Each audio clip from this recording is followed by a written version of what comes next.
Right. Okay. Welcome back to this week's session with Marléne and Pascale. This week, we are having a think about being okay with not being okay. This is a conversation sparked by a conversation with one of my clients earlier in the week, and is something that Marléne and I are both very familiar with and have talked about a lot between us as well. So before we get into that, let's take a moment to introduce ourselves. My name is Pascale Lane. I'm a relationship and confidence coach, and I help women to heal into the life they truly deserve with more happiness, confidence, and success. Marléne? I'm Marléne Rose Shaw. I'm a therapist and a coach and an author, and I help people with relationships as well and with confidence. Most of my clients are expats because I'm an expat, have been for a while. So yeah, all the good stuff, as I always say, helping people. All the good stuff. All the good stuff, helping people get much more confident, stop people pleasing, set those boundaries, just feel really confident in themselves and have really good relationships as well. Excellent. Fabulous, fabulous, fabulous. And I know we were talking last week about the similarities in the work that we do, because there are similarities in the work that we do, but also quite a lot of differences as well. But all of the good stuff, all the confidence, all the boundary setting, it's all and improving relationships. It's all there. It's what we're about. It's what we do, Marléne, isn't it? It's what we do. I think it's the type of clients that we work with that are different. Not completely, because we both work with lots of different types of clients, don't we? But primarily these days I work with expats, and you work with male and female, obviously, and you work with more just with women and with people with younger children and people who are juggling lots of different things in their life. Yeah. Life stage, definitely. Yeah. Definitely. Okay, so we were thinking about being okay with not being okay. And actually, I said this is a conversation that I was having with one of my clients a few days ago. But actually, I recall having this conversation with you recently as well. And it got me thinking about how, there's so much pressure, isn't there? There's so much pressure. Social media, out in the world, out in the community, about being okay, about, there's a big thing. I'm hesitating slightly because I don't think it's necessarily a deliberate thing. I don't think it's necessarily deliberate, nor is it disingenuous. But I mean, there's something about, we've got to kind of like keep calm and carry on, and smile and the world smiles with you. And if you're into manifesting, which we both are, then you've got to think the positive thoughts, and you can't have the negative thoughts, and what we think about we attract, and all of these things. And actually I was having a conversation about what it's like to just be with somebody who's got a lot on their plate at the moment, like big stuff, and how unbelievably stressful life is at the moment. And it's a situation which is going to resolve. It's a big house move, but it's a big deal. There's lots of other plates spinning in the air at the moment.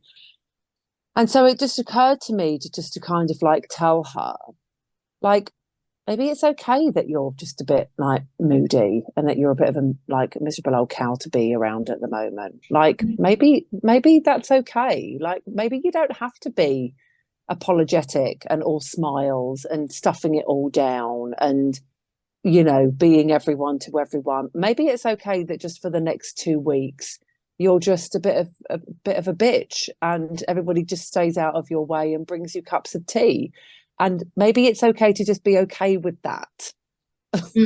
Like, can we just have permission to not be okay just for a little bit? I'm not saying like dwell in it and stay there forever, because I don't agree with that. That actually, I go back then to what I was talking about at the beginning of this bit. But actually, for a couple of weeks while there's big shit on the table, actually, let's just be okay with what's going on and be okay with not being okay. So there's being okay with not being okay around other people, and then there's being okay with not being okay with yourself, feeling your negative feelings yourself. So there's two Yeah. aspects to it, isn't there? It's like, Yeah. and I think with other people, one of the best things any of us can do is just sit them down and say, look, I'm going to be really ill for the next few weeks, and I'm sorry. Can I say sorry now beforehand? Yes, let me I've apologise done in that in the past. advance I said, can I for just what's say going to sorry come now? your Because I way. know I'm going to mess up. I'm not going to swear there, but I know I'm going to mess up. Can I just say sorry now? And will you forgive me now? And actually, it can bring such lightness to relationships and with family and friends and people, partners. Absolutely. And just say it is what it is. This is where we're at, and if we can just acknowledge it rather than resisting it and trying not to have this bad feeling while all this terrible stuff might be going, stressful stuff might be going on. If we can just acknowledge, well, it's going to make us feel a certain way, then we can maybe be kinder to each other and accepting of each other rather than judging and criticizing each other. So I think that's really helpful to do that. We just have to have that awareness, though, don't we? And I think if Yes. we can acknowledge that we feel bad in ourselves, then we can then say, hey, this is me, this is where I'm at right now, let's have a Yeah. conversation. But if we can't acknowledge it in ourselves, if we're not okay to feel the feels in Yeah. ourselves, we're still showing it, we're still behaving in ways that are less than helpful, but we're not acknowledging that that's what's happening. And we're maybe blaming other people and the things around us and projecting rather than just accepting. So then it Yeah. comes back to that thing about being okay with ourselves, doesn't it? Yeah. Yeah. And giving ourselves, and it's two parts, isn't it? It's acknowledging it, Mm. and then it's giving ourselves permission to feel it. Yeah. I don't know about you, but when I have things go wrong, I go into child, because that's where we go when we're upset. We go into child. We don't, as adults, we're not sort of feeling the feels. we're in child when we do that. So what I have learned to do over the years is allow myself to go into child for a little while, have my little tantrum, have my little feel sorry for myself, and that's all fine. And give myself a little period of time to do that. Take a breath, soothe my inner child, and tell her how worthy she is and how loved she is, and I give her lots of reassurance. And then I get up and put my adult hat back on, and I get on with life, and I feel able to do that then because I've allowed myself that space to feel my feelings and to Yeah. be in child. And it's perfectly all right to be in child for any of us at any age. It's how Yeah. what we do with it that matters, isn't it? It's what we do. It, We react from child, then we don't sort of communicate as well as we could do. But if yeah. we can communicate, if we can recognize that we're in that space and just soothe that child, nurture that child, say it's all right, you're allowed to have a cry or whatever it is, then we can move forward from that. We can process those emotions and we can move on, and we can manage life a lot better then. But I think the key part there for me as well. I mean, all of that, obviously, all of that is completely on point. But I think the key part for me there is the communication part. Yeah. Because actually, when we communicate, and I know I do this with my husband, I haven't always been able to do it with my husband. It was definitely a learnt strategy. But actually being able to communicate and go, do you know what? Like I'm not feeling okay at the moment. And Mm. actually, we both do this to each other a lot, and we say, and he does it a lot because my husband suffers with very high anxiety, um, amongst a couple of other bits and pieces. But like we'll always say to each other, it's nothing to do with you. It's nothing that you've done. I'm just feeling X, Y, and Z at the moment. I just wanted to let you know.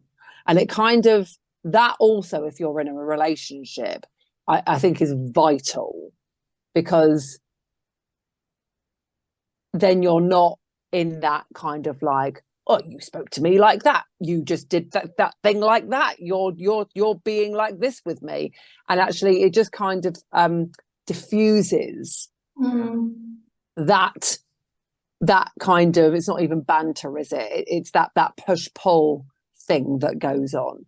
And actually we can just quite happily just ignore the other person's behavior and just kind of like take it on the chin. Like I'll always know, like, this is very personal, but I'm more than happy to share. I share these little anecdotes because I think they're really helpful. I'll always know when I'm due on, because my patience, I'm actually quite a patient person, but my patience kind of like vanishes when I'm due my period. And then I'll be able to say, and I'll kind of like check my dates, and then I will say to my kids in particular, my daughters, I'll say, okay, I'm being a little bit scratchy at the moment. Just ignore me, and just ignore me for the next couple of days.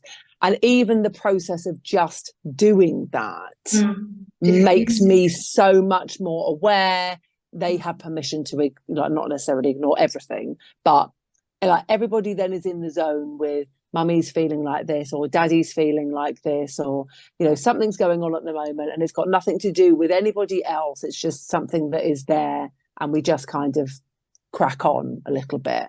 And I think it just makes it a lot easier all round. And I think also it's that whole kind of what was that expression when we were growing up?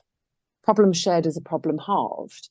And actually, when you share it and you talk about it, it usually actually isn't. It usually, that's part of the healing process in itself, isn't it? Like you talk about it and then you go, oh, it's not really that bad.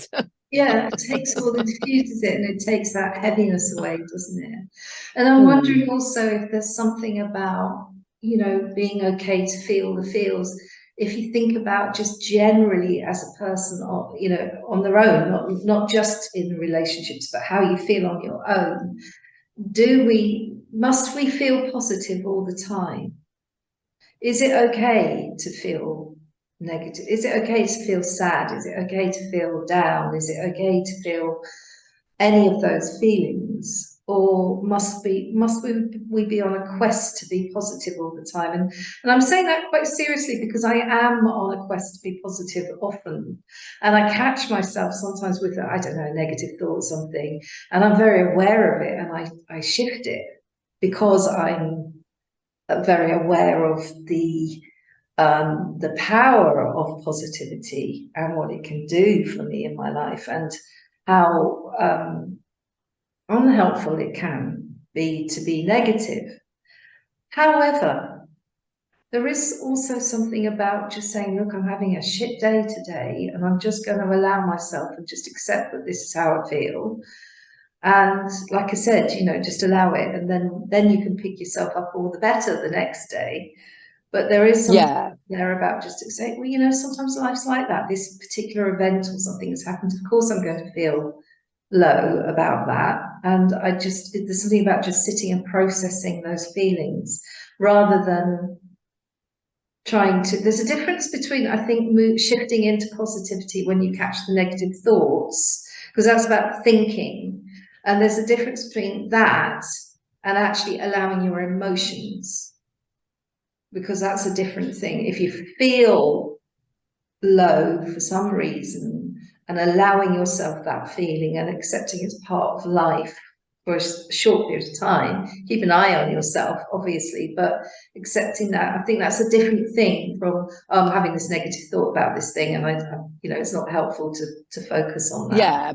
I totally agree. I totally agree. So and I think you've kind of answered. There was just a couple of things I was going to say there. Like, first of all, I think we're both very big on positive thinking. So I think, in the main, yes, we do want to be remaining positive. I don't have a problem with bad days, as long as we don't stay there. So the time piece is very important for me. You can allow the bad feelings. You can allow yourself to feel worn out, burnt out, ill, angry, hurt. You can allow yourself all of those things. They're fine, but don't stay there. Thank them for the purpose that whatever purpose they are serving at that time, and then move on. And one thing my best friend and I always do whenever we are, talking and there's something there, is that we'll always say to the other one, right, so what are you going to do about it now? So it's like you can be there, but then what's your action, and what are we doing tomorrow to make sure that we get out of it? So yeah, there's a difference, like you said, there's a difference between negative thinking patterns, like, oh, this is all awful, and like nobody likes me, and this is never going to work, and I've been trying this for so long, and like it's all hopeless, which also I believe in taking action steps for, but that's not the same as something has happened, an event has happened, somebody has done something, in absolutely whatever context you want, and actually being like, no, I feel unbelievably hurt, I feel unbelievably angry, I feel unbelievably heartbroken, pissed off, whatever, and but there again, see, like even just saying those words, right, my heart rate has doubled. So I know the impact of not staying in these feelings. I could feel it. Literally, as I was saying it, my chest got tighter and my heart rate accelerated. I don't want to be feeling like that. Like, I don't want to be feeling. It's okay to feel those feelings, but I also encourage everyone to not stay there, because when we stay there, we then end up bitter, resentful, glass always half empty, doom and gloom. We don't see the best in people. Everyone's out to get us. And then from a law of attraction perspective, as well as from a therapeutic perspective, that actually doesn't help anyone. And all that does is encourage more of that. Whatever your belief system, however you choose to believe it comes round, it will come back round to you. It totally will. One of the techniques that I teach my clients to deal with their emotions is EFT tapping. And once you teach, I don't know, do you do tapping? I don't do tapping. I used to do a little bit of Ho'oponopono. I never really got not really. I'm much more, I journal, and I kind of write affirmations, and I do my affirmations. So I do pattern interrupters, but not really, not in the same way. So tapping is really good for what you just brought it when you said that about your heart pounding. That's why it came to mind about tapping, because tapping will find that energy and release it, and it will soothe the amygdala, which is the fight, flight, freeze response, and it will soothe that right down. So if it's this thing about it's okay to feel feelings, but there's a different. We've got another we've got another recording to do, because what's the difference between feelings and emotions? It's like, well, we can sit with that, but tapping is about emotions. It's about that physical response in the body that overwhelms people, like your pounding heart or your churning stomach or your that anxiety stuff. So tapping is really good because we don't want to stay in that. But if we're thinking, I just feel so sad and hurt about this thing, and I'm going to allow myself to feel this feeling for a while until I've processed it, then that's not a time to do tapping. That's a time to allow, and maybe do some journaling as well to process it. So it's such a big topic, this, and I think we must come around to it again, Pascale. Yeah. Feelings, emotions, negativity, positivity, techniques, when to do them, when not to, when to allow it. What do you think? Yep, I've written it down. I've written it down for next time, and we've got a couple of ideas to talk about for next time, but let's definitely come back to that 100%. So ending words of wisdom words of wisdom. You've always words of wisdom, I guess, to anybody who's listening. If you're feeling down and you've got a good reason for it, allow your feelings, but don't let them go on for too long. Don't push them away, don't resist them, because then you'll make them bigger and more powerful. But don't let them, keep an eye on yourself, don't let them go on for too long. And don't let that negative spiral of negative thinking go on too much. Just get some help. And if you are okay to feel your feelings, but you'd like to talk to Pascale or I and have some sessions and just process those feelings, that's cool too. But at the end of the day, we're human beings. We're doing our thing here on planet Earth. We're thinking our thoughts and feeling our feelings and doing our stuff. And it's all cool. It is all cool. It is all cool. Definitely. Excellent. Okay. And just to finish that part off, we'll put the comments, the links to our websites in the comments box below, or above, depending on where this video is. And anybody can get in touch with either of us if they want to do that work that you spoke about. Fantastic. All right, my lovely friend, another wonderful session. Thank you so much. Okay, all right. So bye-bye to you, Pascale. Bye-bye to everybody who's watching, and we'll see you again. Bye. Excellent. Bye.